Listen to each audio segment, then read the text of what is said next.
जब लग गुरु मिले न साचा, तब लग गुरु करो 10 पांचा। क्या गुरु बदल सकते हैं? क्या गुरु बदलने से पाप लगता है? आध्यात्म के इस मैदान में आखिर सही गुरु कौन है? गीता जी में वर्णित तत्वदर्शी संत कौन है? इन सभी प्रश्नों के उत्तर जानने के लिए अवश्य सुनिए जगत गुरु तत्वदर्शी संत रामपाल जी महाराज के मंगल प्रवचन। परमात्मा कहते हैं जानबूझ साची तजर करे झूठ तने, ताकि संगत है प्रभु सोपन में भी ना दे। इसे नीच की वो गुरु बना बैठे, ऐसे प्रत्यक्ष प्रमाण दिखा दिए, ऐसा भगवान है, ये उसका विधान है, इस भक्ति से भगवान प्राप्ति होगी। ये वेदों में प्रमाण, ये गीता जी में प्रमाण, ये उन महापुरुषों की वाणी में प्रमाण जिन्होंने भगवान पाया है, ये मंत्र है। और इस मंत्र का अधिकारी इस पृथ्वी पर इस दास के अतिरिक्त कोई नहीं है। इसको अभिमान समझो चाहे तत्व ज्ञान समझो, ये आपकी अपनी सोच है।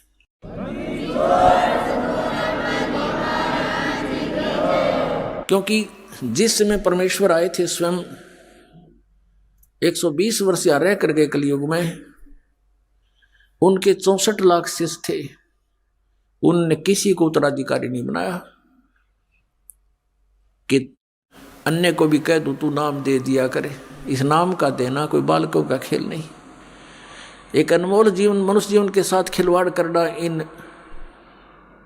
इनके जीवन को नष्ट करना मात्र है और अपने सिर पर भार धरना। तो परमात्मा स्वयं इनाम देते थे। उनको मालूम था कि नाम देने का अधिकारी यहाँ कोई नहीं हो सकता, वो इतने वजन को सहन नहीं कर सकते, इस सफर में वो सफल नहीं हो सकते। तो उस समय परमात्मा ने स्वयं ही 64 लाख शिष्यों को स्वयं ही उपदेश दिया था। और आज इस दास को, अपने वफादार कुत्ते को आपके लिए भौंकने के लिए, धनियों को जगाने के लिए अब फिर भेज दिया। ये दास लगातार सन 1994 से भौंक रहा है और अज्ञानता के कारण सभी ये समझते हैं कि निंदा करता है रामपाल, ये तो संतों की आलोचना करता है। पुण्यात्माओं, जरा ध्यान से सुनो इस दास के वचनों को, और जो प्रमाण दिए जाते हैं उन्हें गहराई से सोचो। आपने फिर आलोचना की परिभाषा ही नहीं पता, आलोचना कहते किसे। जैसे किसी व्यक्ति ने नकली नोट छाप दिए 500 जनता को ठग रहा था, सरकार को पता चला, ओरिजिनल और डुप्लीकेट दोनों नोट साथ साथ रख के मीडिया में, समाचार पत्रों में प्रिंट करके भेजे, टीवी पर दिखाए कि भाई ये नकली है, ये असली है। अब कोई कहे कि सरकार तो किसी के नोटों की आलोचना कर रही है, तो कौन कह सकता, या तो उस ग्रुप का होगा, या कति महामूर्ख व्यक्ति, और या फिर अभिमानी व्यक्ति, या नशा कर रखा होगा किसी ने। सरकार आलोचना नहीं, एक महापरोपकार कर रही थी। ना जाने कितने बोले आत्मा ठगे जाते, मुश्किल से 2 रुपये दिहाड़ी करके सामने घर आता है और उसमें 500 रुपये का नकली, तो मर गया बेचारा, टक्कर मार कर होता परिवार। तो पुण्यात्माओं, ऐसे ये दास आपके साथ कर रहा है। इन सब नकली संतों के इतिहास दिखा दिए, नकली महर्षियों के इनके विधान दिखा दिए, इनके द्वारा लिखी पुस्तकें आपके रूबरू कर दिए। किसी विद्वान थे, इनको कख भी पता नहीं, और करोड़ों व्यक्तियों को बर्बाद किए बैठे हैं। अब इनको अब भी लज्जा नहीं आती, क्योंकि इनको पता है कि हमने इतना ज्ञान फैला दिया है कि हमारे जीवन में तो शायद ये नहीं समझ सकेंगे रामपाल की भाषा को। लेकिन पुण्यात्माओं, परमात्मा के बच्चे हैं सभी, वो संत भी भगवान के बच्चे हैं, वो भी उनके लिए बुरे नहीं है। लेकिन परमात्मा तो उस जड़ को पकड़ता है कि ये सभी काल ने भ्रमित कर दिए, और अब भी इस दास के भौंकने से ये जाग गए। क्योंकि आप धनी आत्मा हो जो भगवान के लिए तड़प रहे हो, जा रहे हो, घूम रहे हो, और आपको जगाने के लिए दास भेज दिया अपना कुत्ता, और अब भी आप नहीं जागोगे तो फिर आपने घनी भांग पी रखी है काल की। फिर सुबह उठोगे तो आपका बहुत नुकसान हुआ मिलेगा। उठोगे कब? जब आपकी मृत्यु हो जाएगी। फिर आपके चारों तरफ यम के दूत खड़े होंगे और आप देख रहे होगे मेरा बेटा कहाँ, मेरी बेटी कहाँ, मेरा कार कहाँ, मेरी कोठी कहाँ। कहते हैं सपना साजा टूट उठ के मुंड पकड़ रोए, तेरा ये स्वप्न सा टूटेगा। जैसे सपने में एक भगत कह रहा था, बोला जी मैं वैसे तो रिक्शा चलाता हूँ और कार की इच्छा रखता था, मेरे पास भी कार हो। एक दिन सर्दियों के दिन थे, गहरी नींद आ गई और मैंने सपने में जैसे मैं कार ले खरीद ली और बैठ के कार में और स्पीड तो चला रहा हूँ। आगे मैंने ब्रेक लाना चाहा, ब्रेक लगे नहीं तो गाड़ी टकरा गई, एकदम आँख खुली तो पैर देखा, रजाई पार कर गया, टूटी शोड़ थी रजाई, उसका मांग पार कर गया पैर मेरा, वो ब्रेक लग गया था, वह रजाई भी पाट गई। तो सुबह उठा तो देखा ना वो कार थी और वह रजाई और पाट ली लात मार मार के। तो कहने का भाव ये पुण्यात्मा कि उस जब तुम्हारा यह शरीर छूटेगा तब तुम जागोगे, फिर तो उस रजाई में पाँव फंसा पाओगा आपका। चारों तरफ यम के दूत खड़े होंगे और फिर देखोगे कहाँ मेरी बेटी, कहाँ मेरा बेटा, कहाँ कार मेरी कोठी। और फिर देखो कितनी दुर्गति करता है आपकी। पहले तो तपस्या पर डाले जाओगे, एक स्थान ऐसा आता है वहाँ से अचानक यमदूतों के हाथों से भी वो जीव निकल जाता है, तपस्या पर डाला जाता है, वहाँ भून कर बुरा हाल करता है इसका, उससे गंध निकालता है सूक्ष्म शरीर से, फिर वापस भेज देता है। तब तक वो यम के दूत वही इंतजार करते हैं और वो सोचते हैं कि भगवान के पास गया है, वहाँ से वापस आएगा, और फिर वो पकड़ कर ले जाते हैं धर्मराज के पास। धर्मराज जैसा भी उसका विधान अनुसार बना देता है कि जा तू प्रेत बन। अब वो प्रेत बनाकर भेज दिया जाता है।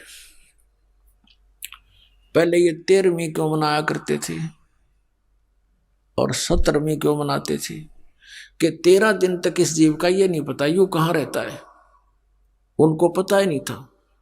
अब 13वें दिन आवे सारे कोल्लू में गए, पीठ पड़ के तपस्या पर बन के धर्मराज के दरबार में लाइन लग जाती है, इसका नंबर आता तब इसको आगे योनि प्राप्त होती है। तो 13वें दिन फिर यो नीचे पटक दिया जाता है, फिर ये आता अपने घर, जहाँ आशा तहाँ बादशाह हुई। कहते कि गधा बनेगा, किसी का पशु बन जाएगा उसी परिवार में, या कुत्ता बनकर उसी गली में सैर सपट्टे कर रहा होगा, या प्रेत बनकर फिर वहीं आता है घर पे। और ये घर पे आकर के क्या कहता, बेटा देख मैं आ गया हूँ, बेटी मैं आ गया हूँ। वो सूक्ष्म शरीर है, उसको बोलने के लिए स्पीकर चाहिए एक स्थूल शरीर का, वो उसका खत्म हो गया। और वह धक्के खा रहा है, वहीं भटक रहा है, कोई उसकी सुन नहीं रहा। वो सोचता है देख कैसा परिवार है, मेरी एक बात नहीं मान रहा है। फिर काफी दिन के बाद उसको दूसरे भूत मिल रहे हैं, भगत तो भूत बन गया ही, अब को नहीं अपना ब्योते हैं। तो ये ऐसे भी दुखी करता है, हर तरह से परेशान किया जाता है। तो जो प्रसंग चल रहा है उसी पर आते। अब कहने का भाव यह है पुण्यात्मा कि इस परमात्मा की सतभक्ति करने से आपने ना भूत बनना, ना 13वीं की जरूरत, ना 17वीं की आवश्यकता, ना फिर पिंड भरवाने। इन पिंड भरवाने के सारा लगे क्या फायदा मिलता है? नथिंग। परमात्मा कहते हैं भूत जुनी जहाँ छूट है पिंड दान करंत, गरीब दास जिंदा कहे नहीं मिले भगवंत। पिंड दान कर दिया, भूत की जुनी छूट गई, हर गधा बन गया, होगी मुक्ति तेरेगी। अरे इस साधना से, इस भक्ति से सारा ही झंझट मिटे। जय सतगुरु की संगत करते सकल कर्म कट जाई, अमरपुरी पर आसन होते जहां धूप ना छाई। अब प्रसंग चल रहा है कि पीछे लग गया जाऊं था मैं लोक वेद के साथ, रस्ते में सतगुरु मिले दीपक दे दिया हाथ। अब जैसे परमात्मा की आत्माएं परमात्मा के लिए भटक रही है, ढूंढ रही है, खोज रही है, तो परमेश्वर कहते मैं रोवत हूं सृष्टि को, ये सृष्टि रोवे मोहे। गरीबदास इस योग को समझ न सकता कोई। तो आदरणीय गरीबदास साहब जी गांव छुड़ाने जिला झज्जर वाले, हरियाणा वाले, इनको परमात्मा मिले, आदरणीय नानक साहब जी को मिले थे। आदरणीय गीसा साहिब जी को मिले थे, आदरणीय दादू साहिब जी को मिले थे। जैसा भगवान मिलता है अपनी अच्छी आत्माओं को, उसका विधान है, वेदों में वर्णित है। उस अनुसार वो परमात्मा गरीबदास साहिब जी को मिले थे, सचखंड सतलोक लेकर गए थे, फिर वापस छोड़ा था। परमात्मा से परिचित होकर के आदरणीय गरीबदास साहिब जी ने परमेश्वर की महिमा फिर अपने शब्दों में उनसे सुने ज्ञान को कैसे वर्णित किया था। उन्होंने क्या बताया कि ये प्यारी आत्माएं परमात्मा के लिए भटक रही हैं। कोई कहीं, कोई किसी मंदिर मस्जिद गुरुद्वारे में या तीर्थों पर जाते हैं, वहां पर मेले भरते हैं, तो परमात्मा कहते हैं मेले ठेले जाइयो, मेले बड़ा मिलापे, पत्थर पानी पूजत्या कोई साधु संत मिल जाते। परमात्मा कहते इस परमात्मा की खोज न बंद ना करियो, इसमें हार मत मानना, लगे रहना, जाते रहना कहीं कहीं। जैसे तुम भटक रहे थे लेकिन लाभ तो कोई था नहीं। उसके लिए क्या बताते हैं कि धार्मिक मेले जहां होते हैं अवश्य जाते रहिए। और कहते हैं पत्थर पानी पूजते हैं, कोई साधु संत मिल जाए। उन पत्थर पानी में धक्के खांडते भटकते रहने से हो सकता है भगवान दया करें कोई साधु संत मिल जाए। अब पहले तो साधु संत मिलते भी थे, तो थोड़ा बहुत कुछ दिन हम संग करते थे, उन महापुरुष के स्वयं आते थे। कबीर परमात्मा भी साधु रूप में जगह जगह भक्ति जीवित रखने के लिए लीला किया करते थे।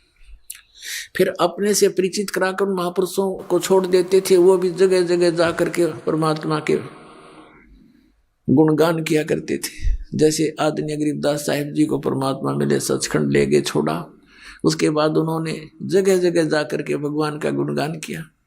ऐसे आदरणीय नानक साहिब जी को बेई नदी से जिंदा महात्मा के रूप में आकर परमात्मा लेकर गए, साथ में सचखंड ले गए, 3 दिन में वापस छोड़ा, सारी परिस्थिति से परिचित करवाया, अपना तत्व ज्ञान फीड कर दिया। उसके बाद आदरणीय नानक साहिब जी ने जगह जगह जाकर के परमात्मा के ज्ञान का डंडोरा पीटा। अब क्या बताते हैं कि मेले ठेले जाइयो, मेले बड़ा मिलाप, पत्थर पानी पूजते हैं, कोई साधु संत मिल जाते। महात्मा भी वहीं जाते थे जहाँ भक्त इकट्ठे होते थे। तो क्या बताते हैं परमात्मा कि वहाँ जैसे कोई संत मिल गए तो हम उनके ज्ञान से प्रभावित भी होते रहे। उन पत्थर पानी पूजते समय हमें कोई संत मिल जाते, उनसे चर्चा भी करते, कुछ दिन उनका संग भी करते, तो उससे हमें कुछ लाभ भी होता। फिर हमें भ्रमित कर देता कोई अज्ञानी काल का दूत कि ये क्या जाने, जो ज्ञान तुम सुना रहे हो ब्रह्मा विष्णु महेश से ऊपर कोई शक्ति है, ये तो झूठा है, कोई प्रमाण नहीं। क्योंकि हम शिक्षित नहीं थे, इसलिए हम भ्रमित हो गए। तो वहाँ परमात्मा के संत मिलने से भी हम व्यर्थ रहे, अपना जीवन व्यर्थ कर गए, हम लाभ से वंचित रहे। अब क्या बताते हैं परमात्मा, चारों युग में संत पुकारे और कूक कहा हम हेल रे, हीरे माणक मोती बरसे ये जग चुगता डेल रे। अब क्या बताते हैं परमात्मा कि चारों युग में मेरे संत पुकारे, जिनको मैं मिला, अपने ज्ञान से परिचित कराया और वापस छोड़ दिया। यहाँ पर उन्होंने चारों युगों में मेरी महिमा का गुणगान किया, ऊंचे स्वर में आवाज लगा लगा कर जगह जगह पर जा करके, और कहते हमने भी कूक कहा हम हेल रे, हेल माने हिला दे कर, ऊंची आवाज दे करके। और क्या बताया कि ये शास्त्र विधि त्याग कर मनमानी पूजा रूपी तुम कंकर इकट्ठा कर रहे हो, और हम सत साधना रूपी हीरे मोती आपके सामने बखेर रहे हैं। आप अनजानपने से इनको ना स्वीकार करके और ये आन उपासना रूपी कंकर पत्थर डले इकट्ठे कर रहे हो, डले ढो रहे हो। अब क्या बताते हैं, पर भी लेन जात है दुनिया, अमरा ज्ञान किने ना सुनिया। भगवान हमारे पिता हमारे बीच में खड़े होकर रो रहे हैं और कह रहे हैं कि पर भी लेन जात है दुनिया, हमरा ज्ञान किन्हें ना सुनिया, ये बोली आत्माएं कुंभ के मेले पर जो पर भी लगती है, वहां उस तालाब में स्नान करके मोक्ष मान रहे हैं। और हमरा ज्ञान किन्हें ना सुनिया, हमारा ज्ञान कोई सुनकर राजी नहीं, जिससे मोक्ष भी होगा और कहीं भटकना भी नहीं पड़ेगा। अब क्या बताते हैं परमात्मा कि चारों युग में मेरे संत पुकारे और कूक कहा हम हेल रे, ये हीरे माणिक मोती बरसे और ये जग चुगता ढेल रे।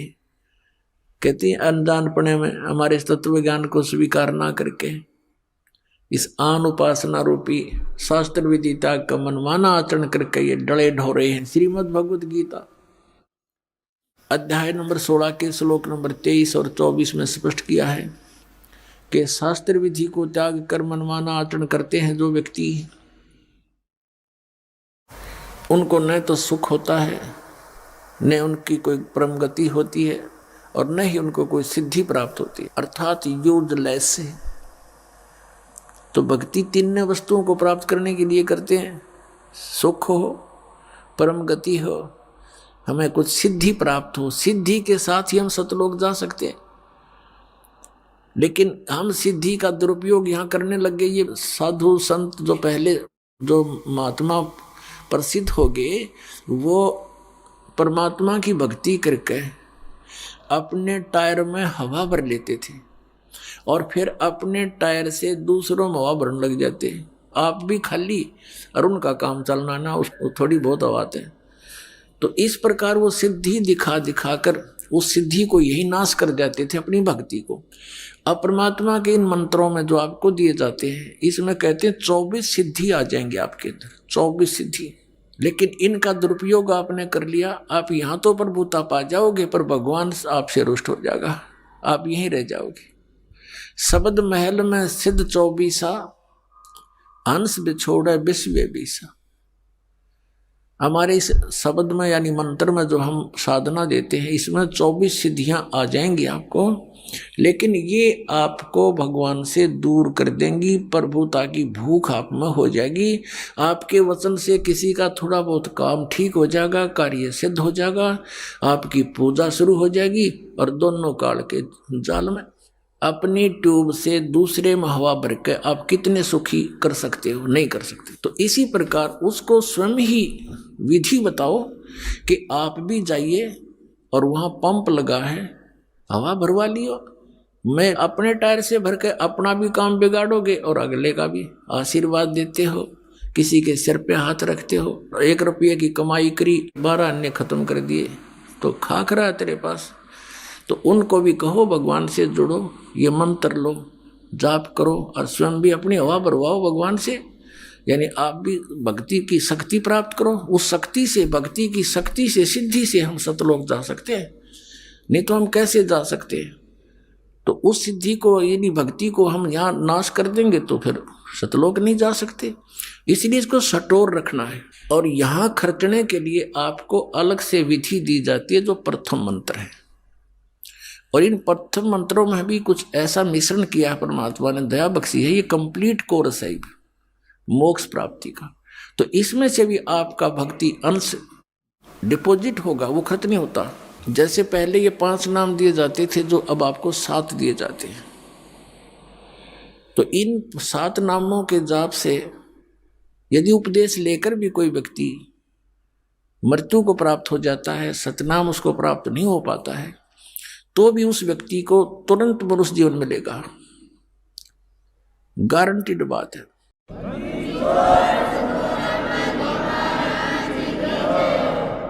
और फिर मनुष्य जीवन मिलेगा तो वो फिर कहाँ जन्म होगा? भगत के घर पे। और 10 महीने में माँ की गोदी में यहीं आ लेगा और फिर स्टार्ट से ही हो जाएगी भक्ति, प्रारंभ पार हो जाएगा। और पहले केवल 5 नाम दिए जाते थे, बीच के 5 नाम, ये निरंकार ओंकार ये नहीं, ये 3 नाम ये भी नहीं, अकाल मूर्त शब्द स्वरूपी राम सतपुरुष ये भी नहीं, यूजलेस है, ये बनावटी बातें सारी, कृत्रिम है ये सारे।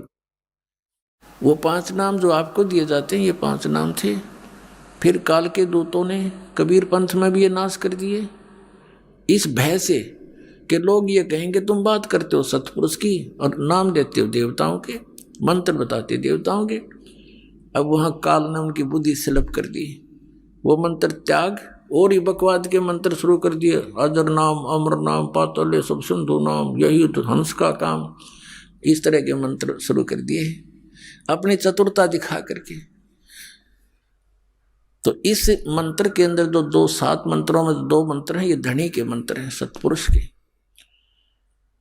ये आपकी कमाई जबरदस्त बनती है इनसे भी, और ये कमाई आपको पुनर्जन्म दिला देती है, क्योंकि यहां नाम लेने के बाद लाभ से वंचित वही व्यक्ति रह सकता जिसको इस कबीर परमेश्वर पर विश्वास नहीं होगा। नाम भी ले लेता है क्योंकि वो दुखी है और किसी कष्ट में है, लेकिन यहां से जाने के बाद भ्रमित करने वाले आपको हजारों मिलेंगे, तो अवश्य आपके मन में कुछ ना कुछ हीन भावना आ जाती है, अविश्वास बन जाता है। और काल यही चाहता है कि इस प्राणी का विश्वास दृढ़ ना हो उस कबीर भगवान पे। अगर उसके ऊपर पूरा विश्वास जुड़ा रहा तो फिर परमात्मा आपसे दूर नहीं। परमात्मा कहते हैं कबीर साहब जी कि कह कबीर सुनो विसादो, मैं तो हूं विश्वास में, मेरे पे विश्वास करोगे कबीर इज गॉड, तो डोंट वरी, चिंता मत करो। और तुम ये सोचोगे कबीर तो दुल्हा था, दानक था, यही बात बिगड़ रही है आपकी। वो तो समृद्ध शक्ति थे, अनंत कोट ब्रह्मांड के रचनहार थे, चारों वेद गवाही देते हैं, आंखों देखा वो उस परमात्मा के प्यारे संत गवाही देते हैं कबीर इज गॉड। और पुण्यात्माओं, जिस कारण से पहले ये 2 मंत्र नहीं दिए जाते थे, क्योंकि इनसे मनुष्य जीवन भी अगर तुरंत मिल जाता तो आगे भक्ति मार्ग नहीं था और ना ही बताना था।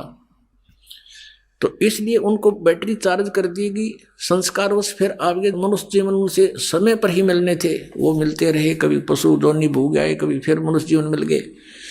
और कुछ एक पुण्यात्माओं ने जिनने अच्छी भक्ति कर ली उन 5 नामों की, तो मनुष्य जीवन अभी तक उनको प्राप्त होते हुए आ रहे, और वही प्राणी भटक रहे हैं इधर उधर।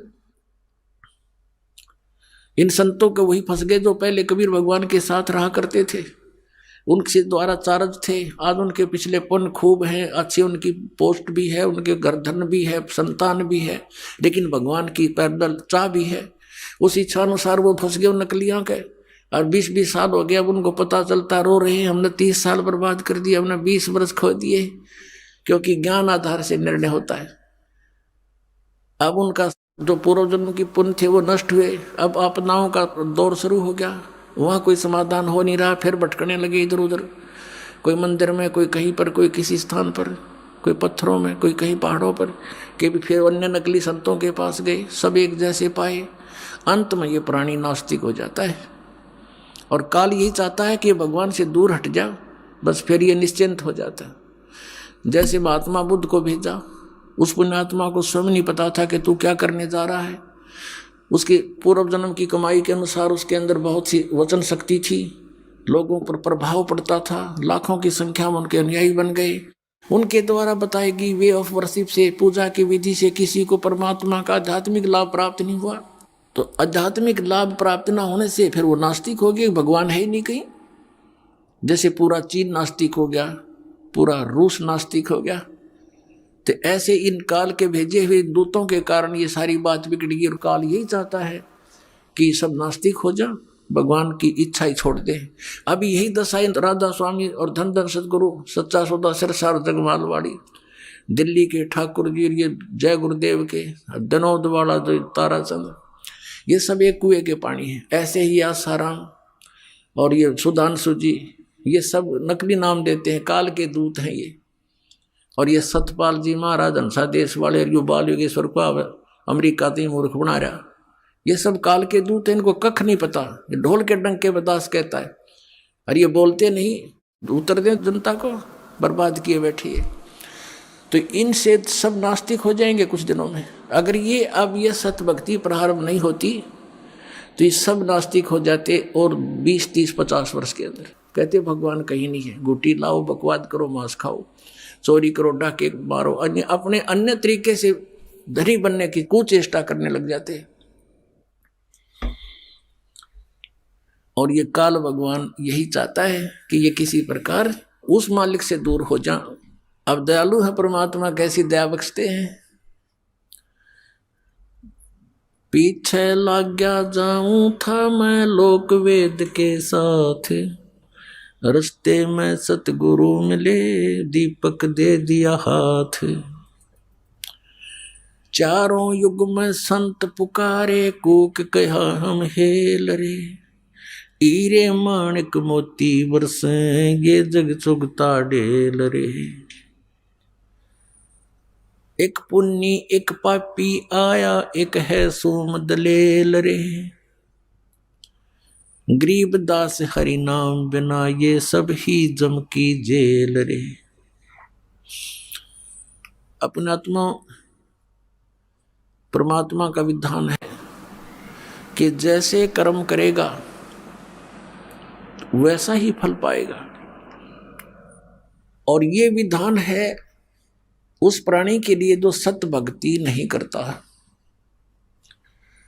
कबीर परमेश्वर की यानी परम अक्षर ब्रह्म की भक्ति नहीं करता, परम पूज्य कबीर भगवान की पूजा नहीं करता, परम संत से लेकर इन नकली कबीर पंथियों से लेकर नाम भक्ति करना भी व्यर्थ है, क्योंकि इनके पास वो सतनाम और आदि नाम नहीं है, इनके पास कंप्लीट कोर्स नहीं है, सत भक्ति मार्ग नहीं है। इसलिए परमेश्वर ने कहा था धर्मदास तो लाख दुहाई, ये मूल ज्ञान अभी कई बार न जाई। मूल ज्ञान बाहर जो पढ़ी बिचली पीढ़ी हंसनी तरही, इस मूल ज्ञान को जो ये दास अब आपको बता रहा है, इस मूल ज्ञान को तब तक छुपाई जब लग ये द्वादश पंथ ना मिट जाए। अपने आत्माओं जितने भी ये पंथ काल के द्वारा चलाए गए, इस दास के अतिरिक्त ये सभी काल प्रेरित हैं। अपने ही सदग्रंथों को ना समझकर काल के द्वारा भेजे गए इन दूतों के कारण ये भ्रमित हैं। शिव पुराण में एक प्रसंग आता है, एक बार देवताओं का और राक्षसों का युद्ध हो गया। राक्षसों से देवता पराजित होकर के भाग गए, फिर समुद्र के किनारे छुपकर जाकर कहीं दूरी पर फिर भक्ति करने लगे, यानी विष्णु जी की उपासना की। तो वहां क्या हुआ कि काल विष्णु रूप में आकर प्रकट हो गया। ये ऐसी लीला करता है, भ्रमित रखता है, अपना वास्तविक रूप में किसी के सामने नहीं आता। विष्णु जी की पूजा करने लगे, विष्णु रूप धारण करके ये स्वयं आ गया और कहा कि बोलो तुम क्या चाहते हो। उन्होंने अपना दुख बताया कि हम राक्षसों से पराजित हो गए और हम बहुत कष्ट में रहते हैं, हमारा कुछ समाधान करो प्रभु। तो उस काल ने विष्णु रूप में कहा कि वो सत भक्ति करते हैं, वो वेदों अनुसार साधना करते हैं और तुम वेदों अनुसार साधना भी करते हो, लेकिन तुम्हारे अनुयायी गणे हैं, उनको तुम आशीर्वाद दे दे के अपनी बैटरी डिस्चार्ज साथ करते रहते हो और उनके राक्षसों के सीमित हैं, वो इतना वेस्ट नहीं कर पाते हैं। इसलिए सत भक्ति करने से शास्त्रों को अनुसार जो वेदों अनुसार ब्रह्म क्षत्र की जो साधना है उनकी वही शास्त्र अनुकूल है। ओम नाम का जाप और हठ योग करना, ये ब्रह्म तक की साधना है, काल तक की साधना है, सरपुरुष की साधना, जन्म मृत्यु का विधान है इसके अंदर।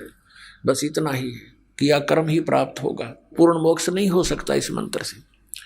तो उस काल ने क्या कहा कि मैं तुम्हारी मदद करूंगा और मैं एक दूत भेजूंगा उन राक्षसों में, बड़ा विद्वान बना के, और उनकी वेदों अनुसार साधना को छुड़वा दूंगा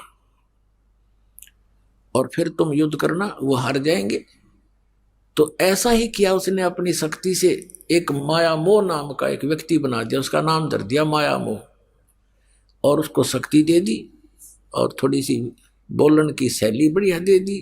भक्ति युक्त प्राणी होते हैं जो भेजता है अपने कार्य सिद्धि के लिए। पूर्वजन्म की भक्ति होती है, वर्तमान में उनकी सिद्धि भक्ति होती नहीं, अन्य उससे प्रभावित अवश्य हो जाते हैं। उनकी बोलने की शैली ऐसी होती है जैसे महर्षि दानंद था, युकाल का भेजा दूत था, पिछले पुण्यकर्मी प्राणी था, आगे नकली संत मिले, स्वयं बनकर स्वयं महर्षि और दुनिया में बर्बाद करके चला गया। ऐसे ही ये था, यो माया मोह भेज दिया और वो पहुंचा उन राक्षसों के अंदर। अब उनको लगा शिक्षा देने कि तुम जो भक्ति करते हो इससे क्या लाभ है, ऐसा है वैसा है, पता नहीं कितने प्रवचन करे, धारावाहिक बोलर, छक्के छक्के छुड़ा दे बोलन में। अब नो क्या करें, गणा बोलने के तो भूसा भी बक जाया करे। तो कहने का भाव ये है कि उन सभी ने उस चतुर व्यक्ति, उस काल के दूत की बातों को मान लिया, अपने वेदों अनुसार सत साधना जो करते थे उसको त्याग दिया और फिर वो डले ढूंढ लग गए जो वो मूर्ख बना गया वो नकली। और फिर जब उनको पता चला देवताओं को,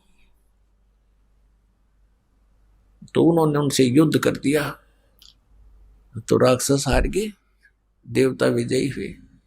तो आज आपकी वो सतिथि होगी। इस काल ने कहा था, सतयुग में वचन हुए थे परमात्मा से, जो प्रथम बार मालिक आए थे सतयुग में, तो उसने कहा था भगवान 3 युगों में जीव ना ले जाना, चौथा युग कलयुग आओ जब आप कितने ही प्राणी ले जाइए, ये मुझ पर रहम कर दो। तो ऐसा परमात्मा ने तथास्तु कर दिया था, चल भाई ऐसा मैंने मान लिया। अब इसने यहाँ आकर कलयुग में किस प्रकार के धर्म बना दिए, कितने हमको बांट डाला और कितने नकली पंथ चला दिए। इस दास के आने से पहले सब ने कति डंडोरा पीट दिया, सबको घेर के बैठ गए। अब काल ने कहा था कि जब तुम अपना हंस भेजोगे, संत भेजोगे, अपना अंश भेजोगे, अपना कोई संदेश वाहक भेजोगे जोगजीत, उससे पहले मैं सभी प्राणियों को भक्तिहीन बना दूंगा, चरित्रहीन बना दूंगा और भिन्न भिन्न विभागों में बांट दूंगा। अन्य देवताओं की पूजा पर इतना दृढ़ कर दूंगा कि तुम्हारी फिर कोई सुनेगा नहीं। जब इससे कहा जाना और समझा लेना कलयुग में आके। तो परमात्मा ने कहा था ठीक है भाई।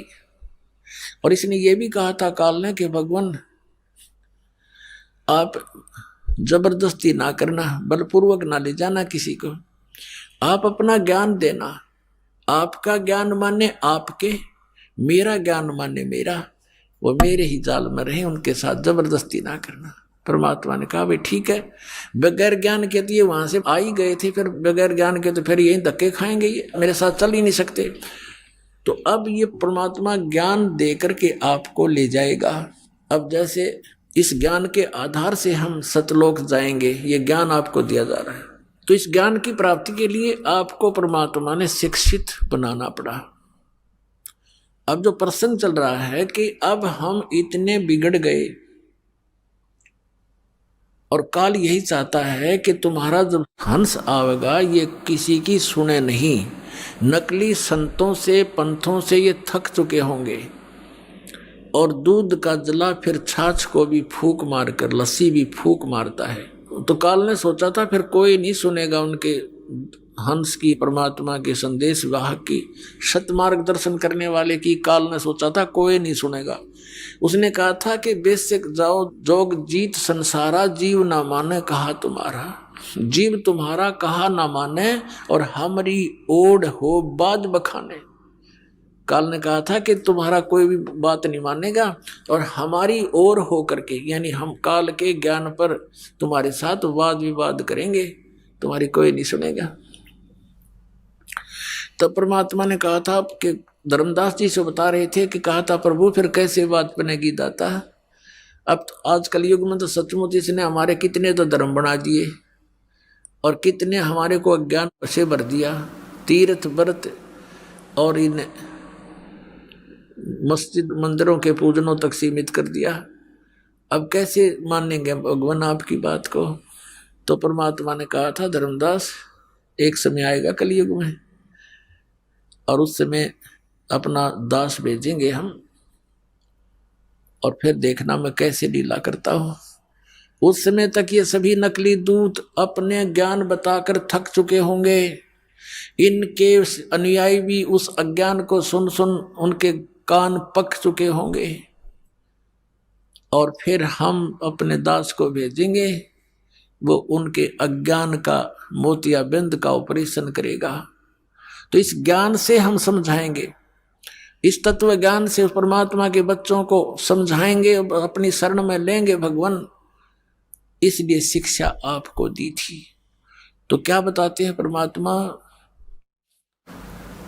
कि आज कितना बिगड़ गया समाज, और जो पुण्यात्मा इस दास के साथ 10 वर्ष से 12 वर्ष से लगे हुए हैं, आज उनके अंदर कितना परिवर्तन है। वही पुण्यात्मा है, यहाँ देख लो, पुण्यात्माओं आपके लिए हाजिर खड़े रहते हैं, करबद्ध खड़े रहते हैं और दोनों हाथों से दान करते हैं। इनको पता लग गया है कि हमारे जैसे दुखी सभी प्राणी हैं संसार में, कोई सुखी नहीं। और यहाँ आएंगे, उसके लिए दान करते हैं, आपके लिए व्यवस्था करते हैं, आपस में प्रेम से रहते हैं, तो ये पूरा माहौल बदल जाएगा। अब ये किसी से ना रिश्वत लेते हैं, ना बीड़ी शराब मांस तंबाकू का प्रयोग करते हैं, ना बच्चों के विवाह में अननेसेसरी कोई भी व्यर्थ ड्रामाबाजी लोग दिखावा नहीं करते हैं। इनको पता लग गया है। तो इसी प्रकार ये धीरे धीरे ज्ञान, जैसे अज्ञान बढ़ा है, ज्ञान भी ऐसी ही वृद्धि होएगी, गारंटीड होएगी। भगवान ने बोल रखा है, कह रखा है। तो परमात्मा ने कहा था कि जब कलयुग बीतेगा 5500 पाचा, कि क्या कहा था परमात्मा ने कि कलयुग के अंदर एक ऐसा समय आएगा जब हम अपना दास भेजेंगे या स्वयं जाएंगे। धर्मदास कह रहा था कि भगवान अब आप स्वयं आए हुए हो, और अब भी ये कोई नहीं मान रहा दाता, फिर तो और घोर कलयुग हो जाएगा। अब तो बहुत अच्छी आत्माएं हैं, भगवान से डरने वाले भी हैं। आप बता रहे उस समय तो बहुत नास्तिक होने के कागार पर होंगे, आप कैसे समझा पाओगे मालिक। तो परमात्मा ने कहा था वो विधि मेरे पास है, आने दे वो समय जब 5500 वर्ष कलयुग के बीत जाएंगे, तब पूरी पृथ्वी पर मेरी ही ज्ञान की चर्चा होगी, और मेरी शरण में सारे आओगे, और मैं ही भगवान होगा, और एक ही ज्ञान होगा। सब मेरे बच्चे मुझे पहचानेंगे और सतलोक जाएंगे। बेटा, अरबों की संख्या में ले जाऊंगा, तो विश्वास रख। तो उस समय धर्मदास का विश्वास नहीं हो रहा था कि भगवान ये कैसे संभव हो सकेगा। आज आप स्वयं विद्यमान हो, उस समय ऐसा जुल्म होगा कि शराबी कवाबी सब बना देगा, ये काल इसकी तनीति है, उस समय तो और करड़ा हो जाएगा। तो भगवान ने कहा था कि जब तक वो समय नहीं आता तब तक ये मेरा वचन भाई हो नहीं साचा। निराधार दिखाई देंगी मेरी बातें, लेकिन जब वो समय आएगा सबको ठीक कर दूंगा। धर्मदास विश्वास रख।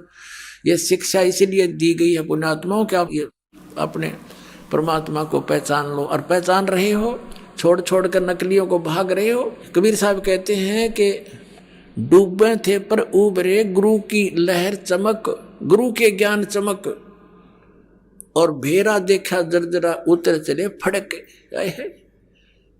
जैसे पहले बेड़ा हुआ करता, बेड़ा क्या होता, नौका तो बाद में चली है, पहले ऐसा दिमाग था लोगों में, क्यों काल ने बुद्धि तो छोटे ही रखी। दरिया पार करने के लिए एक बेड़ा बना करते, लंबा चौड़ा, सूखे लकड़ों का या फूस फास सा रख कर, ऊंचा सा, जो पानी तक ना पहुंचे, नीचे वैसे बांस बूंस से लगाकर, और उसको वो आधा पानी में डूबा रहता, आधा थोड़ा बहुत ऊपर सूखा।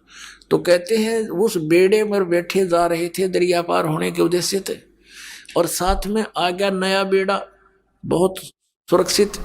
तो उसको कहा किसी ने कि ये तो डूबेगा, तुम डूबोगे, ये सारा कंडम हुआ पड़ा तुम्हारा बेड़ा, ये पार नहीं कर सकेगा तुम्हें, इसमें आ जाओ, देखो ये बिल्कुल ठीक है। कहते हैं जब देखा, दोनों को तुलना किया कि सचमुच ही तो आधा कंडम हुआ पड़ा, डूबने वाला है और सामने वाला ठीक है, तो कहते हैं उतर चले फड़क, तुरंत बेड़ा बदल लिया, एकदम छलांग मार के जैसे फड़क जो जंप लगा जाते हैं भयभीत सा होकर के। तो परमात्मा ने कहा था कि उस समय इस ज्ञान से और उस अज्ञान की तुलना करके मेरे बच्चे मेरे वाले ज्ञान को ऐसे ग्रहण करेंगे जैसे उतर चले फड़क, न दौड़ के भाग आएंगे, कोई ना मरे नकलियों के पास। तो उस समय की इंतजार है धर्मदास मुझे, पूरे विश्व में मेरा ही ज्ञान होगा, मेरा ही गुणगान होगा और पूरी पृथ्वी पर एक बार फिर से सतयुग जैसा माहौल होगा। अब सतयुग में क्या होता था, सब संतुष्ट होते थे, ना कोई बड़ी बड़ी कोठियां बनाते थे, झोपड़ियां डालकर टाइम पास करते थे, सुंदर फल आहार अच्छा आहार करते थे, अच्छा विचार रखते थे, सभी भक्ति किया करते थे। जब तक हम भक्ति पर दृढ़ होकर नहीं लगेंगे हमारे विकार समाप्त नहीं होते। कोई न कोई बकवाद मन में लगी रहती है, कभी कोठी बनाने की, कभी कुछ और, लड़की ब्यान की तो लड़का ब्यान का, यानी विवाह तो करना ही है, लेकिन जो हमने रीतियां बना रखी है वो लड़का जवान होता जाता है, लड़की जवान होती जाती है, पिता और माता के छाती पर बोझ बनता चला जाता है, क्योंकि हमने ये दहेज ले और दे के हमने अपने ऊपर वजन धर लिया। अब ये वजन समाप्त करेंगे।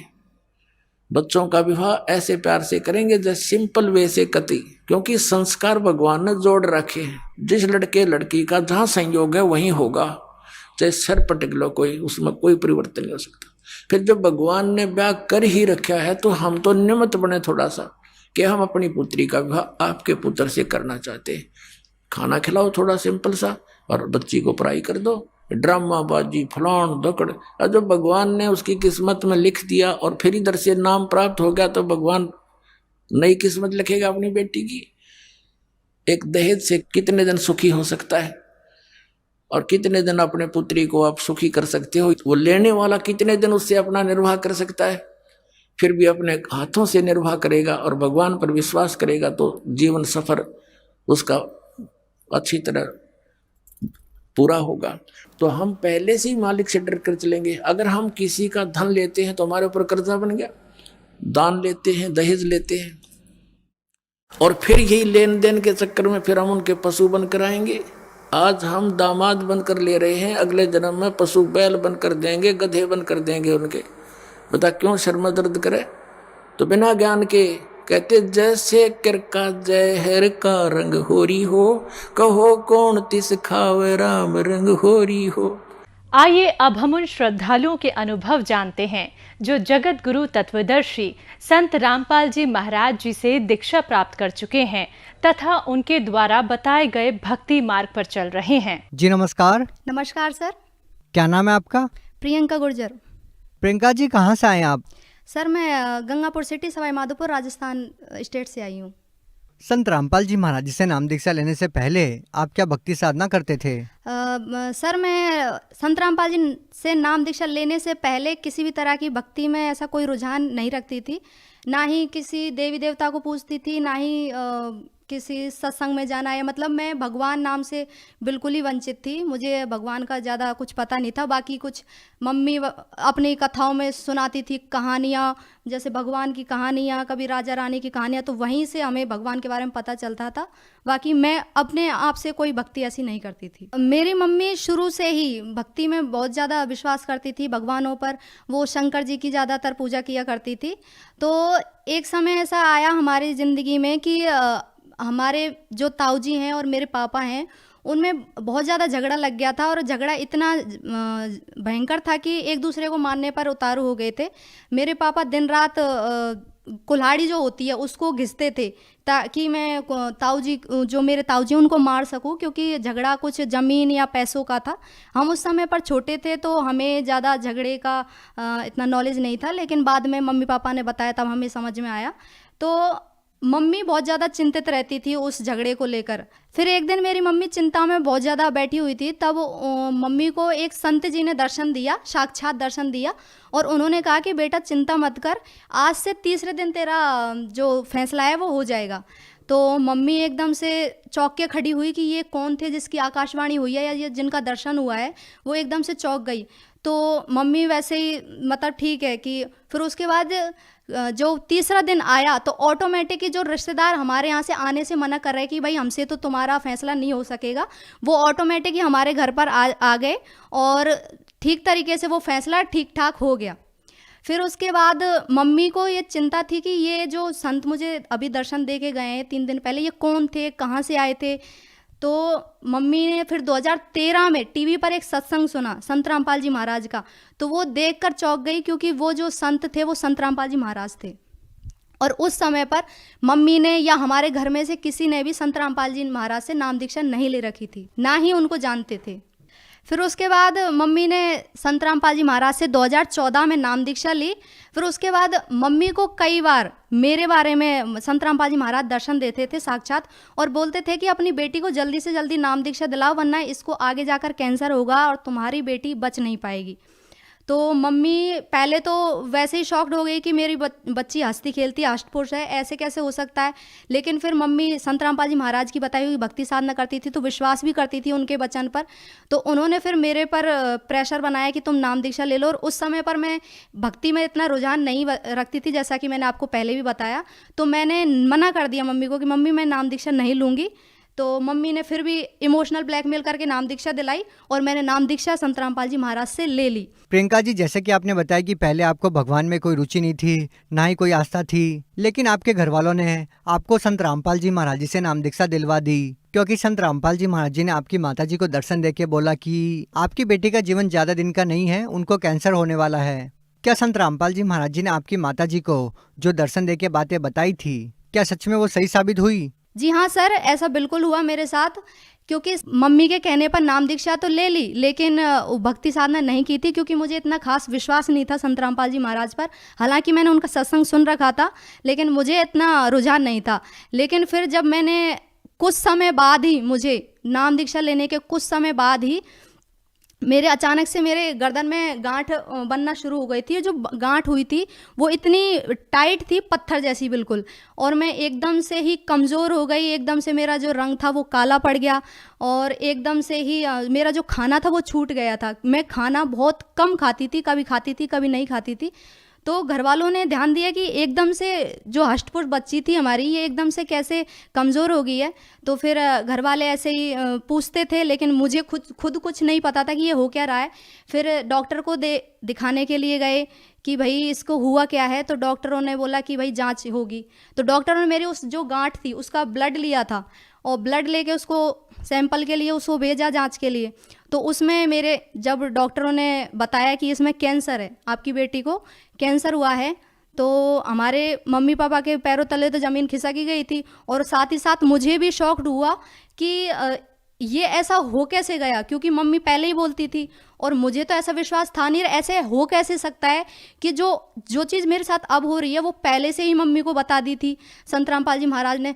तो फिर मुझे ये थोड़ा सा ये हुआ कि संत रामपाल जी महाराज कोई साधारण व्यक्ति नहीं है। मैं पहले उन्हें सिर्फ एक संत जानती थी, क्योंकि ज़्यादातर आजकल लोग गुरुओं के भक्ति करते हैं, गुरुओं की बताई गई, तो मैं भी उन्हें वैसा ही गुरु समझती थी जैसे कि बाकी और गुरु हैं। तो प्रियंका जी, आपको जो कैंसर की बीमारी थी वो कैसे ठीक हुई? फिर सर मैंने जब घर वालों ने सुना कि मुझे कैंसर है, तो उसके बाद फिर डॉक्टरों ने बोल ही दिया था कि आपकी बच्ची का ऑपरेशन होगा, और उसमें भी कोई चांसेस बहुत कम है कि आपकी बच्ची बच जाएगी, क्योंकि कैंसर गर्दन पर था और वहाँ का ऑपरेशन ज़्यादातर मरीज़ नहीं झेल पाते हैं। तो फिर उसके बाद में संत रामपाल जी महाराज ने मेरी मम्मी को साक्षात दर्शन दिए और ये बोला कि बेटा ऑपरेशन मत करवाना, इसका नाम शुद्ध करवा। तो फिर मेरी मम्मी ने मुझे मेरा नाम शुद्ध करवाया सेंटर पर जाकर। तो फिर उसके बाद जब मैंने संत रामपाल जी महाराज की बताई गई भक्ति साधना करना शुरू किया, और ये मन ही मन में सोचती रही कि ऐसा हो कैसे सकता है। हालांकि तब भी मुझे डाउट था थोड़ा कि ऐसा हो कैसे सकता है। फिर उसके बाद एक दिन मैं बहुत ज़्यादा सोच रही थी, और मेरी ज़्यादा उम्र नहीं थी, 17-18 साल की उम्र थी उस समय पे। तो मैं बहुत ज़्यादा सोचती रही, और सोचते सोचते सो गई कि संत रामपाल जी महाराज, अगर आप भगवान हैं तो मुझे बताओ कि आप ऐसे कैसे बता सकते हो, और आप साधारण व्यक्ति तो नहीं हो सकते। तो फिर संत रामपाल जी महाराज ने मुझे उसी रात मेरे 3 जन्म बताए थे, जिसमें मैं बहुत अलग अलग समय के जन्म बताए थे, जिसमें मैं रानी राजाओं के समय पर भी थी। एक समय में मैं कबीर साहिब की भी भगत बनी हुई थी। तो उसमें मेरी जो एज बताई थी वो सिर्फ इतनी ही बताई थी कि 16-17 साल की उम्र में मैं मर जाती थी। मेरी जो उम्र होती थी वो 16-17-18 की उम्र में मैं मर जाती थी, और जो मेरी भक्ति थी वो अधूरी रह जाती थी किसी कारण वजह से। तो फिर मैं उस समय पर बहुत ज़्यादा रोई कि मालिक ये सब मुझे कैसे, ये सब कैसे हो, मुझे तो पता ही नहीं था मेरे साथ में ऐसा हो रहा है। फिर उसके बाद मैंने संत रामपाल जी महाराज में उसी सपने के अंदर माफ़ी मांगी कि परमात्मा मुझे माफ़ करो। और जो कबीर साहिब, संत रामपाल जी महाराज के बेस में कबीर साहिब आए थे, तो उन्होंने मुझे सारी चीज़ें बताई भी थी, एक जैसे एक वीडियो चलती है उस टाइप से मुझे बताई थी ये सारी चीज़ें। तो फिर मैं बहुत ज़्यादा रोई, तो मालिक से मैं चरणों में गिर गई सपनों के अंदर ही कि मालिक मुझे माफ़ करो, मैंने बहुत ज़्यादा गलती की है और मुझे तो पता भी नहीं था ये सब चीज़ें होती हैं। तुझे अब भक्ति करनी है, तेरा जन्म भक्ति के लिए हुआ है, ये नाचने कूदने के लिए नहीं हुआ है। तो ये बात मैं जब सपने में जागी तो मेरी आंखें आंसुओं से भीगी हुई थी और मुझे महसूस हो रहा था कि मैं सच में एक भगवान की शरण में हूँ। तो प्रियंका जी, जैसे कि आपने बताया कि आपको कैंसर की बीमारी थी और डॉक्टरों ने भी बोला कि आप ज़्यादा दिन तक जिंदा नहीं रह पाएंगे, तो उस गंभीर बीमारी में आपको कैसे राहत मिली? बिल्कुल सर, मेरे कैंसर में राहत मिली। कुछ ही दिन बाद मुझे लाभ मिलना शुरू हो गया। मैंने फिर से खाना खाना शुरू कर दिया, जो नॉर्मल खाना खाते हैं, वरना मैंने खाना खाना बिल्कुल ही छोड़ दिया था। मैं सिर्फ तरल पदार्थ लेती थी, जैसे दूध, छाछ वगैरह, वरना रोटी वगैरह मेरे गले से उतरती नहीं थी। और मेरे कैंसर के बारे में मम्मी को, मेरी को बहुत पहले से भी पता था। और मम्मी को जब मैं छोटी थी तो 3-4 ज्योतिषियों ने मेरे बारे में बता दिया था कि तुम्हारी जो पहली संतान है, इसको आगे जाकर ऐसी बीमारी होगी कि ये 16-17 की उम्र में ये मर जाएगी, इसको भक्ति करवाना। क्योंकि वो भी एक कहते हैं परमात्मा की, सभी इस धरती पर सभी जीव परमात्मा के हैं, तो वो भी, उनको भी कोई प्रेरणा हुई होगी और उन्होंने ये बोला कि इसको भक्ति करवाना, तभी ये ठीक हो सकती है। फिर जो ज्योतिषी हैं, जो आज मुझे देखते हैं, आज मेरी उम्र 21-22 साल की आसपास हो चुकी है, जो मुझे देखते हैं कि उन्होंने जो उनकी भविष्यवाणियाँ थी, वो जब किसी के बारे में करते थे तो वो खाली नहीं जाती थी, ज़्यादातर वो सफल हो जाती थी। लेकिन जब वो मुझे देखते हैं कि इसकी उम्र तो 16-17 साल ही थी, और आज वो शौक हो जाते हैं कि ये बच कैसे गई। और संत रामपाल जी महाराज ने मेरी जो बीमारी थी वो बिल्कुल ही ठीक कर दी। और आज संत रामपाल जी महाराज की दया से मेरा जो कैंसर है वो बिल्कुल ठीक हो गया है और मुझे किसी भी दवा की ज़रूरत नहीं पड़ी, ना ही किसी ऑपरेशन की ज़रूरत पड़ी, और आज मैं बिल्कुल स्वस्थ हूँ। प्रियंका जी, जैसा कि आपने बताया कि संत रामपाल जी महाराज जी ने आपकी कैंसर की बीमारी ठीक कर दी, तो हम आपसे ये जानना चाहेंगे, क्या संत रामपाल जी महाराज जी ने आपकी कैंसर की बीमारी को ठीक करने के लिए कोई दवाई या जड़ी बूटी दी जिससे आपकी कैंसर की बीमारी ठीक हो गई? नहीं सर, ऐसा कुछ भी नहीं हुआ है। संत रामपाल जी महाराज सिर्फ नाम दीक्षा देते हैं और उनके बताए गए कुछ भक्ति मर्यादाएं बताते हैं, और जो मंत्र जो वो भक्ति के लिए देते हैं, सिर्फ मैंने वही जाप किए थे। मैंने किसी भी तरह की कोई दवा नहीं ली थी, ना ही संत रामपाल जी महाराज ने मुझे किसी भी तरह की कोई टैबलेट या कोई दवा की शीशी वगैरह मुझे कुछ नहीं दी थी, बस भक्ति दी थी उन्होंने तो। और मैं स्वतः ही ठीक हो गई और आराम से वो जो गांठ थी वो भी नॉर्मल हो गई। प्रियंका जी, जैसा कि आपने बताया कि पहले आप भगवान में विश्वास नहीं करते थे, भगवान में रुचि नहीं रखते थे, और संत रामपाल जी महाराज जी आपकी माता जी को दर्शन देकर सारा वृतांत बताते हैं। आज के जो लोग हैं वो इन चीज़ों में विश्वास नहीं करते कि कैसे एक संत किसी को साक्षात दर्शन देता है और फिर उसके बाद उनको इतने सारे लाभ देता है। तो क्या संत रामपाल जी महाराज जी से नाम दीक्षा लेने के बाद आपको और कोई भी लाभ मिला इस तरह का? जी हाँ सर, मुझे इसके अलावा कई लाभ मिले। भगत जी, एक लाभ ये भी मिला कि हमारे एक समय में बारिश की वजह से कम अनाज हुआ था, तो सिर्फ वो 6 महीने का अनाज था। तो मेरी मम्मी पापा बहुत ज़्यादा चिंता में रहते थे, हालांकि वो हमें बताते नहीं थे, जब वो काम हो जाता है उसके बाद ही बताते थे। तो जब 6 महीने का ही राशन हुआ था तो उसके बाद मम्मी चिंता में बैठी थी। 6 महीने बीत चुके थे कि 6 महीने बीत चुके हैं, अब 6 महीने का राशन कहाँ से आएगा, क्योंकि आर्थिक स्थिति भी इतनी अच्छी नहीं चल रही थी और हम भैंस वगैरह रखते हैं तो उनके लिए भी चारा वगैरह सब चीज़ की व्यवस्था हमें रखनी पड़ती है। तो जब मम्मी को बैठे बैठे ऐसी चिंता में बैठी हुई थी तो मम्मी को परमात्मा की आकाशवाणी हुई, संत रामपाल जी महाराज की आकाशवाणी हुई कि बेटा चिंता मत कर, तेरे नाज के धांग लगे हुए हैं। तो मम्मी एकदम से फटाफट खड़ी हुई और जाके देखा जहाँ पे हम चारा रखते हैं भैंसों का। तो हम हर साल क्या करते हैं, अनाज को चारे के अंदर रख देते हैं ताकि उसमें कीड़े ना लगें और रोग वगैरह ना लगे। तो जब मम्मी ने देखा तो वो 6 महीने का राशन और बाकी था, ताकि हम पूरी साल अनाज खा सकते, तब भी वो अनाज ख़त्म नहीं होने वाला था। तो इस तरीके के चमत्कार को देखकर हम अचंभित हैं कि इस ज़माने में भी संत रामपाल जी महाराज जैसे संत हैं जो ऐसे ऐसे चमत्कार कर सकते हैं जो लोगों के लिए शायद ही लोगों को सुनने में झूठ लगे या वो फरेब समझें, लेकिन ऐसा हमारे साथ हुआ है। क्या और कोई भी लाभ मिले संत रामपाल जी महाराज जी से नाम दीक्षा लेने के बाद? सर और मेरे पापा संत रामपाल जी महाराज की नाम दीक्षा लेने से पहले नशा करते थे, बीड़ी पीते थे और उनको टीबी की भी शिकायत थी। वो टीबी के भी मरीज रह चुके थे। तो बहुत ज़्यादा ही हम परेशान थे क्योंकि हमारे घर की स्थिति ऐसी नहीं थी कि वो शराब भी पिएं और फिर हमारे घर की सुविधाओं का भी ध्यान रख सकें। तो फिर हम बहुत ज़्यादा परेशान थे, लेकिन संत रामपाल जी महाराज की दया से आज हमारे पापा ने शराब छोड़ दी है और उन्हें किसी भी तरह की कोई बीमारी नहीं है और आज वो भी संत रामपाल जी महाराज से नाम दीक्षा लेकर भक्ति कर रहे हैं। प्रियंका जी, जैसा कि आपने बताया कि संत रामपाल जी महाराज जी ने आपकी माता जी को दर्शन देके पहले ही बता दिया था कि आपको कैंसर होने वाला है और आप ज़्यादा दिन के मेहमान नहीं हैं, और भी इतने सारे ऐसे लाभ दिए जिनको जानकर हम खुद भी हैरान हैं, अचंभित हैं कि आज का जो समाज है वो इन बातों में बिल्कुल भी विश्वास नहीं कर सकता। तो आप उन लोगों को कैसे विश्वास दिलाएंगे कि संत रामपाल जी महाराज जी आपको इस तरह के लाभ दे रहे हैं? देखिए सर, जैसा कि मैंने आपको पहले भी बताया कि मुझे कैंसर हुआ था और डॉक्टरों ने बिल्कुल हाथ खड़े कर दिए थे। उसमें भी उन्होंने जब ऑपरेशन के लिए बोला तो चांसेस बहुत कम बताए थे कि ये मुश्किल ही बच सकती है, क्योंकि जो मेरी गांठ थी, वो कैंसर की जो गांठ थी वो गर्दन के पास थी, गर्दन पर थी। तो ज़्यादातर हमने सुना है कि गर्दन के जो ऑपरेशन होता है कैंसर का, वो ज़्यादातर मरीज बच नहीं पाते हैं। तो जब संत रामपाल जी महाराज ने बिना किसी दवाई के, बिना किसी मेडिसिन के मुझे ठीक कर दिया, तो ये हमारे लिए बहुत ही ज़्यादा चमत्कार वाली बात है। और मैं ये मानती हूँ कि जो डॉक्टर आज के समाज में हम डॉक्टर को एक भगवान का रूप मानते हैं कि डॉक्टर किसी भी बीमारी को ठीक कर सकते हैं, तो वहाँ पर डॉक्टरों ने जब मना कर दिया मेरे लिए, तो मेरे लिए बहुत शॉक्ड वाली बात थी कि संत रामपाल जी महाराज एक संत होते हुए भी एक कैंसर जैसी बीमारी को कैसे ठीक कर सकते हैं। तो लोगों को चाहे राजी से या गैर राजी से ये मानना ही पड़ेगा कि संत रामपाल जी महाराज ऐसे ऐसे चमत्कार कर सकते हैं भक्तों के साथ में, जो ना किसी ने सोचे ना समझे हैं।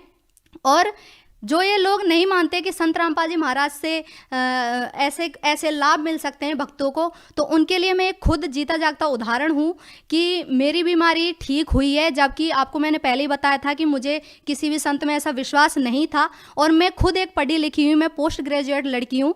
तो आप ये समझ सकते हैं कि लोग कहते हैं कि पढ़े लिखे लोग होते हुए भी तुम कैसे समझ सकते हो, तुम कैसे मान सकते हो कि संत रामपाल जी महाराज भगवान हैं। लेकिन आपको राजी से या गैर राजी से मानना ही पड़ेगा कि संत रामपाल जी महाराज भगवान हैं। प्रियंका जी, आप भी पढ़े लिखे हैं, तो आज का जो पढ़ा लिखा समाज है उन लोगों को आप क्या संदेश देना चाहते हैं?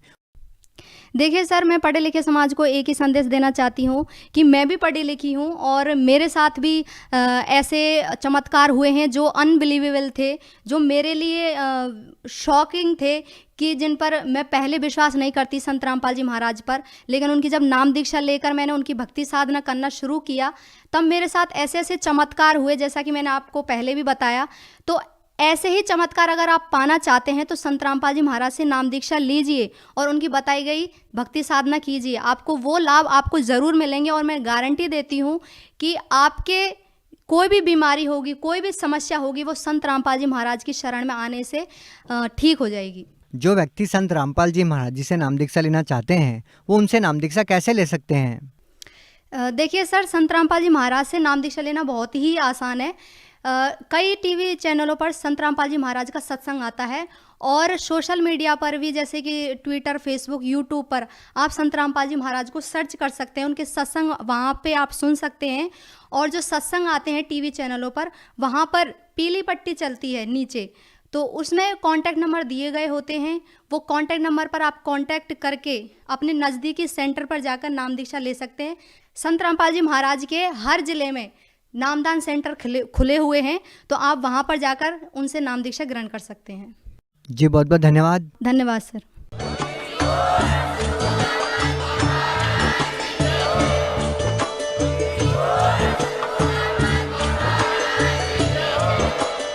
आप सुन रहे थे जगत गुरु तत्वदर्शी संत रामपाल जी महाराज जी के मंगल प्रवचन। अधिक जानकारी के लिए विजिट कीजिए हमारी वेबसाइट www.jagatgururampalji.org। संत रामपाल जी महाराज जी के शुभ आशीर्वाद से पूरे विश्व भर में 500 से भी ज्यादा नाम दीक्षा केंद्र हैं, जिन पर संत रामपाल जी महाराज जी द्वारा ऑनलाइन निशुल्क नाम दीक्षा दी जा रही है। अपने नजदीकी नाम दीक्षा केंद्र का पता करने के लिए संपर्क करें 8222 880541।